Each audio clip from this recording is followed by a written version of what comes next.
বেহাল রাস্তা, বারে বারে আবেদন, ভ্রুক্ষেপ নেই প্রশাসনের। এই বেহাল রাস্তার হাল ফিরিয়ে আধুনিক সভ্যতার অগ্রগতি ত্বরান্বিত করতে পথে নামল একদল আদিবাসী সম্প্রদায়ের মানুষ। চন্দ্রকোনা 2 ব্লকের আধকাটা থেকে পলাশচাপড়ি এলাকার প্রায় 8 কিলোমিটার সড়কের হাল বেহাল হয়েছে অনেক দিন হলো।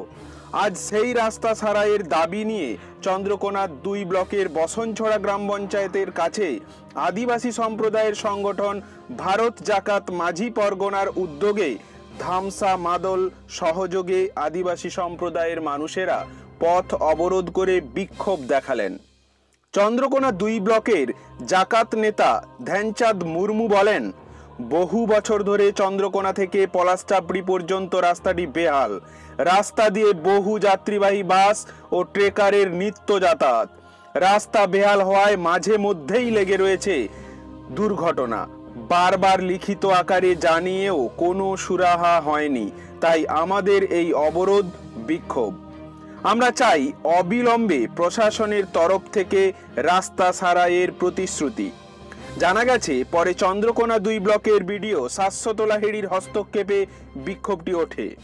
আমাদের যান চলাচল খুবই অসুবিধা হচ্ছিল, তার কারণে আদিবাসীরা পথটা অবরোধ করে রেখেছে এবং কি কাদা গর্তের জন্য আমাদের খুবই অসুবিধা হচ্ছিল, সেই জন্য আদিবাসীরা অবরোধ করে। রাস্তা সারানোর জন্য, হ্যাঁ, রাস্তা সংস্কারের জন্য এরা আবেদনটা করছে। আপনার নাম? আমার নাম আব্দুল রহমান।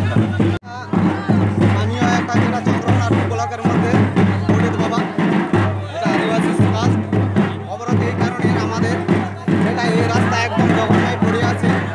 আজ 7-8 বছর যে জায়গায় মানুষ সারাক্ষণ যাতায়াত করে, গাড়ি ঘোড়া সবসময় চলে, ছাত্রছাত্রী সবসময় যাতায়াত করে, স্কুল সামনে হাই স্কুল আছে, তো এই জায়গায় এত রাস্তা জঘন্য, যে জায়গায় ছেলেগুলা সাইকেল থেকে পড়ে যে হাত পা ভেঙে যায়, এর জন্য আমাদের অবরোধ। আমরা চাইছি যাতে এই রাস্তা মেরামত হয়ে ভালোভাবে সুন্দরভাবে জনগণ মানুষ অতএব ছাত্রছাত্রী প্রত্যেকটি মানুষ ভালোভাবে যাতায়াত করতে পারে, সেই জন্য আমাদের অবরোধ। ঘাটাল মহকুমার সমস্ত খবর সঙ্গে সঙ্গে পেতে আমাদের এই চ্যানেলটিকে সাবস্ক্রাইব করুন।